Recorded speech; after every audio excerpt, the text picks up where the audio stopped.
هو العلم بيقول ايه فعلا عن قوة الإرادة وطبيعتها؟ لما الواحد بيتعرض لضغوطات شديدة ومتكررة طبيعي إن يومين ياخد قرارات غلط أو يعمل تصرفات مش صح.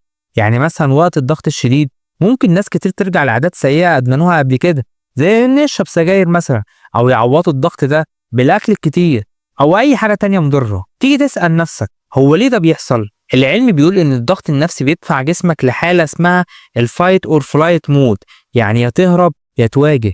وقتها جسمك بيحس إنه في خطر، والدم بيبدأ يروح بكمية أقل للمكان المسؤول عن التفكير العميق واتخاذ القرارات في المخ، البروفونتال كورتكس اللي هو القشرة الجبهية الأمامية. وفي المقابل بيزيد تدفق الدم ناحية الأميجدالا اللي هي اللوزة الدماغية، ودي بتتعامل مع الخطر والخوف. والنتيجة إنك تبقى دايما حاسس بخطر، مش قادر تفكر بهدوء، وتروح ترجع لعادات غلط أو تسيب الحاجات المهمة هروبا من المواجهة اللي مخك شايفها مخيفة. لكن في نوع تاني من الناس بيحاولوا يقاوموا الشعور ده ويكملوا ان هم يعملوا الحاجات المهمة، بس خلي بالك ان ده بيستنزف قوة الإرادة عندهم. ليه؟ لأن قوة الإرادة في الآخر محدودة، زي العضلة بالظبط، ليها طاقة معينة.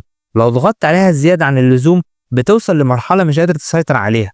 وبرغم كده زي العضلات زي ما قلنا من شوية، قوة الإرادة ممكن تتمرن وتقوى وتتبني،